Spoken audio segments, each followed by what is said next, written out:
Hey, family, and welcome back to another segment here on GEMS podcast. With me is a special guest all the way from South Africa. So, yes, I will be broadcasting from South Africa, but in the comfort of my home via Zoom. And our guest is Phuti Mphelo. And let me tell you about this woman on a mission. She is a financial and success coach. Phuti Mphelo is a chartered accountant, neuroencoding specialist, and master NLP practitioner. NLP is neuro linguistics programming. She's the author of the book, The Self-Sabotage Syndrome. Stop limiting yourself and start thriving. An upcoming author of the book, Fix Your Money Story, Eliminate Chaos and Insecurity in Your Finances. Take charge and enjoy financial freedom. Utilizing her free yourself from sabotage techniques, Phuti loves to assist women to find their passion and power, which allows them to stop feeling stuck, ashamed, and insecure about themselves and their money situation. Typically, the women she works with have the challenge of feeling frustrated and lacking guidance on how to fix their personal finances. Pooty helps them get out of their own way so they eliminate chaos in their personal finances, transform their financial blueprint, and are able to focus on wealth creation instead of just generating income. So without it, we wouldn't be where we are without this amazing subject matter expert. So if you're ready to shake your money, make it like somebody's about to pay you, let's welcome Phuti Mphelo. Hello. Thank you so much for having me. It's so interesting hearing you say that. My pleasure. So let's dive in to learning more about you. So I definitely want the audience to be able to connect with you in a fun and personal way. So we could do that by either having a icebreaker or rapid fire 10 question game. Let's do rapid fire. Sounds more interesting. Okay, here we go. We're playing rapid fire with Genesis and Pooty. Do do do do do do. Let's light fire on it. So, question number one: what is your favorite song? Ooh, right now, I'm listening to The Goodness of God by CC Winans. It changes every week. I think I have a new favorite song. Ooh, okay. So I can't picture that song right now in my head. So I'm gonna need you to have a wild card and sing it. Some of it. You're gonna lose a lot of listeners, I'll tell you. Oh, it goes, all my life you have been faithful. All my Okay. life you have been so good. Something like that. Amazing. Question two: what is your drink of choice? Coffee, tea, or something else? Coffee all the Question. time. Ooh. So are you medium roast, dark roast, or extra dark? What's your type of coffee bean? Medium roast. Okay. Question. We're on three, right? Question three: would you rather a dream car, dream home, or who says you can't have it all? Let's go big and have both. Both, please. Question four: favorite color? Favorite color is champagne. Okay. Yeah. Question five. Okay, I know you've been to the States, but I'm not sure if you've tried this place. Apparently, it is a South African restaurant, Peli Peli. I And don't know it. okay, let me ask it a different way. Does South Africa have like a dessert called sticky bun or sticky toffee pudding? It kind of looks like a cake and it's brown, or is that more like Americanized South African food? It's probably Americanized South African food. We have what we call a malva pudding. I don't know. I think it sounds similar to that because Okay. it's a sponge ginger cake with stuff inside, with some nice things inside, some gooey stuff. I don't know what that is. I think they use brandy. I don't know what they use. Okay, so it may be similar. And is it like brown and caramel It color? is. It is. Okay, so it may be similar. They took some South African mixtures and blended with the American to just kind of savor our palates, I guess. I guess so. And you can tell my cooking skills are not.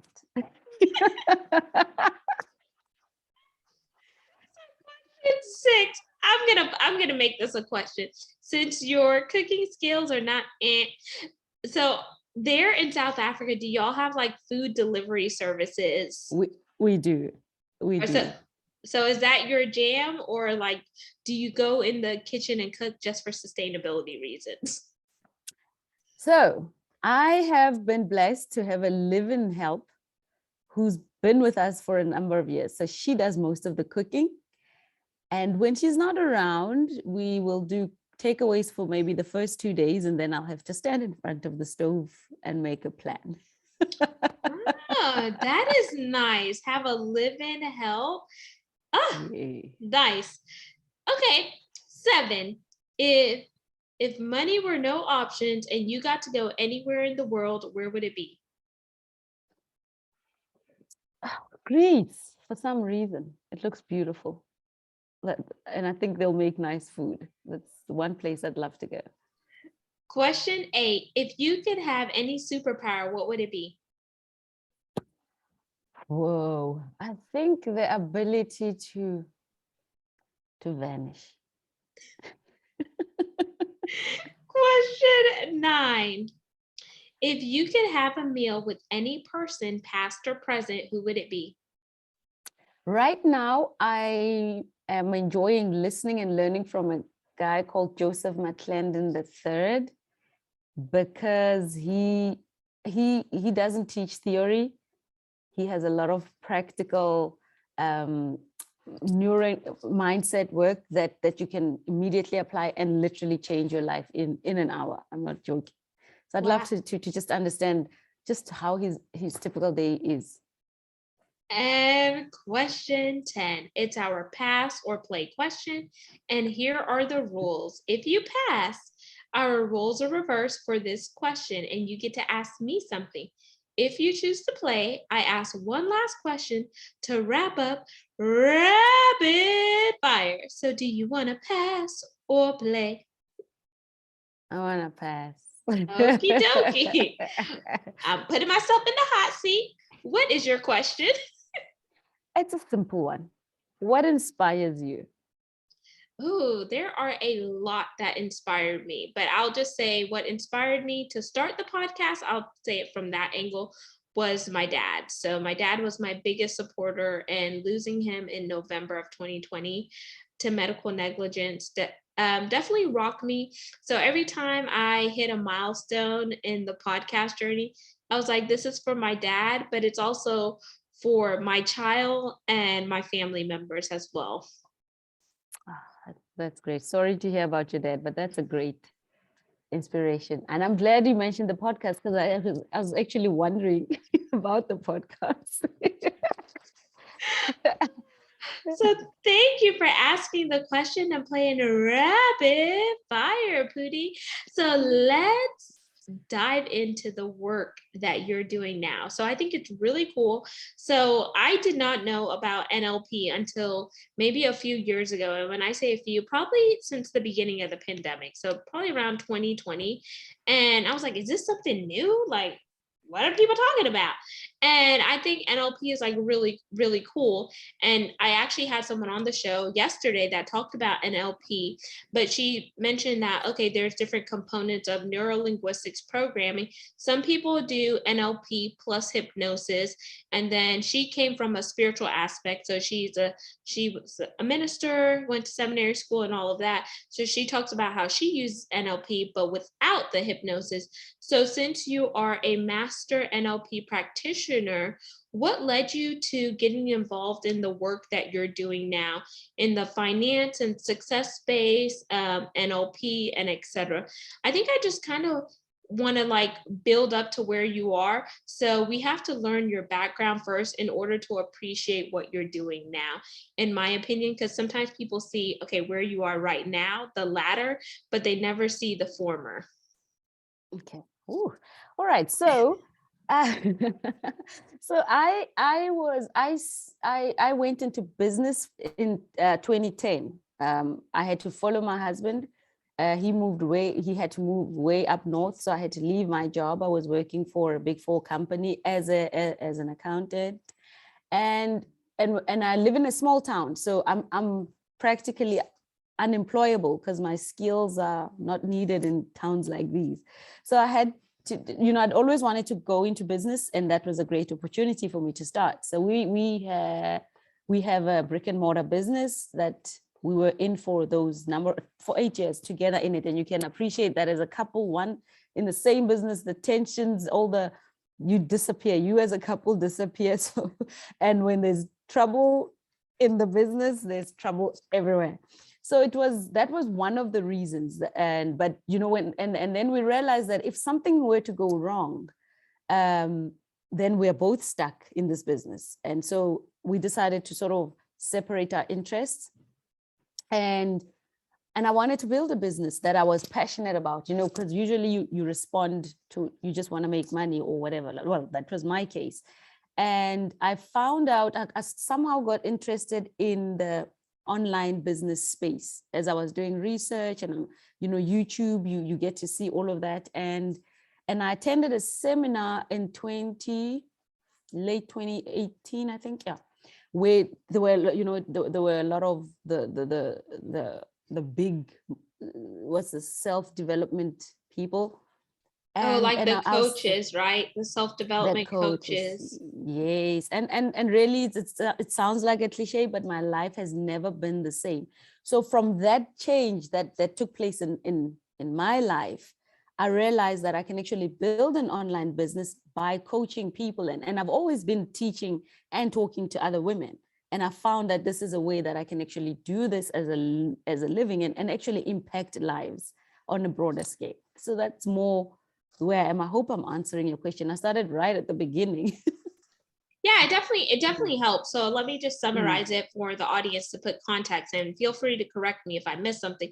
So in the beginning, it was mainly driven by your husband, because y'all had dual careers. So you were working and he was working, but with his new opportunity, it forced you to move way, way, way up north. And then you found yourself in a place where you couldn't really do the work that you were doing because it's in a small city. So you forego being a accountant because two heads are better than one. And sometimes they say you need to really work together with your team, because some people believe the husband is the head of the household.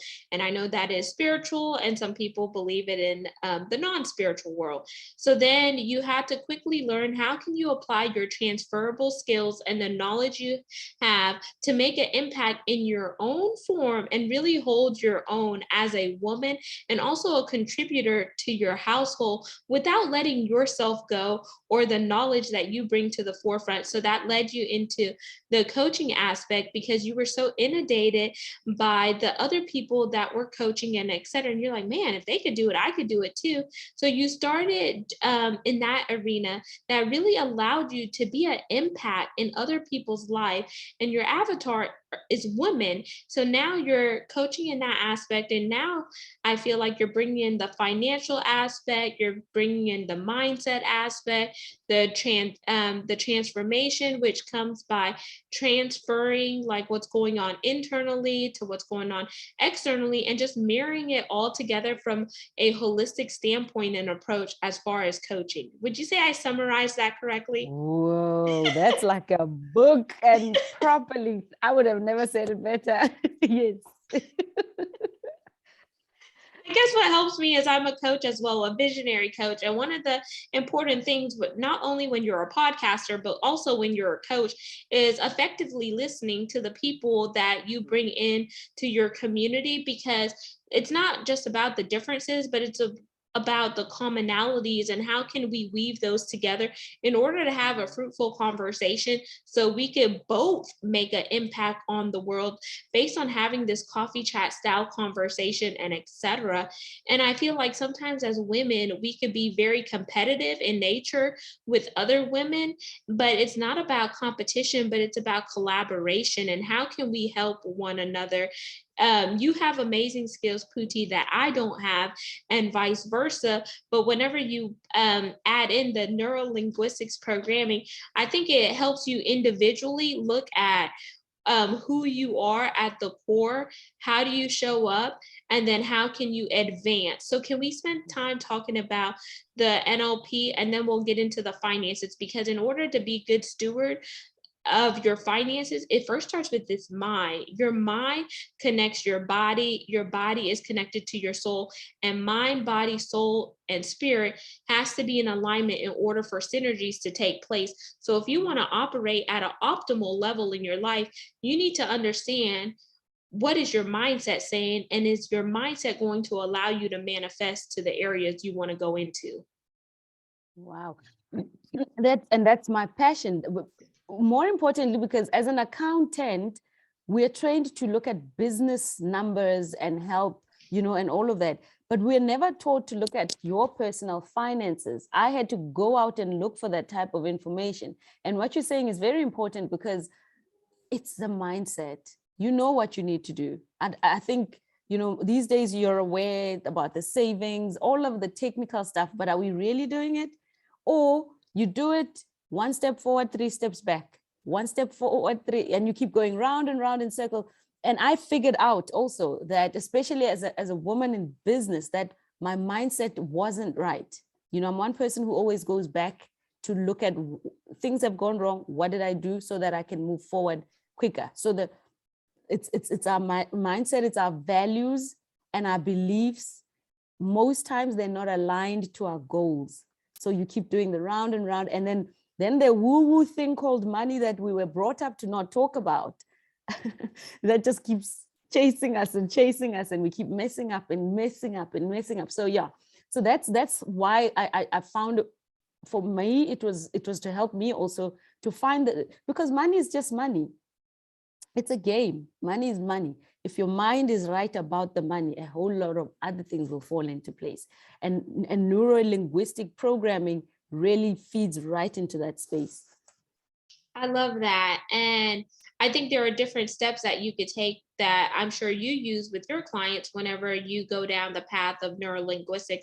And I liked how you talked about the round and round, and I'm a visual person. So when I tell people, when you're going round and round, it's like the merry-go-round that you see on the playground, or it's the hamster on the hamster wheel, just going and going and going with no end in mind. And it's because you haven't envisioned what you want, and is your what tied to your why? Because once you know what your why is and you become so clear and confident and focus on that, then you could begin to take steps to navigate how to get to your why. So then you begin to say, okay, this is what I need in order to reach my why. This is how I'm going to use it, depending on which vehicle to use. And I'm not just talking about a physical vehicle. I'm talking about different practices, tools, resources, and etc.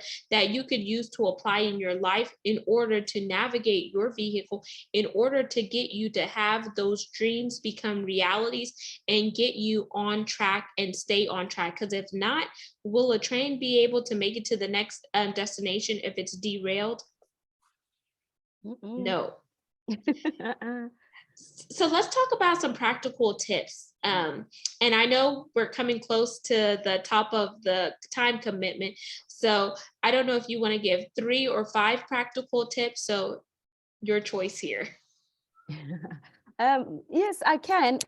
So it's simple. Making or we don't make money, we earn money, but it's a simple thing. You earn it, you keep it, you grow it, you protect it. 4 steps.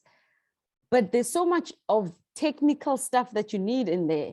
So that's the tip that I can give. You earn it, you keep it, you grow it, you protect it. The how is the easiest part. I heard that 80% of information since the beginning of time is on the internet. So there's we can't say we don't know. So then there's a gap in that, because the steps are clear, the knowledge is there, the problem becomes the space between your ears.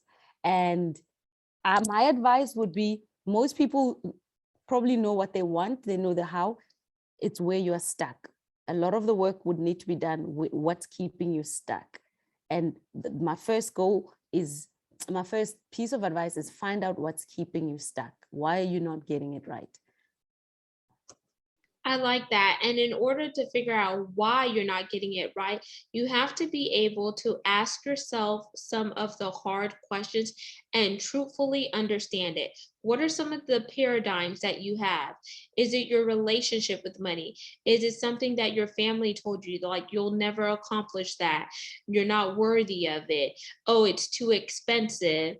It's not attainable or whatnot. What type of constant messaging and pre-programming is coming up, and begin to write it down. And the reason why you write it down is because you need to reflect on what you wrote down. Get those thoughts out of your mind onto paper. Then when it's on paper, take time to reflect on why those thoughts are still showing up. Is it true or is it not? If it's not true, then reintroduce a new programming, which is where the NLP comes in place, and put, I am capable, I am prosperous, I'm going to achieve this, and then begin to work with a coach that is able to help you take the proper steps. So we all know that if you're working for an employer or if you're working for yourself, they always tell you not only do you need to pay your bills, but you also need to pay yourself too.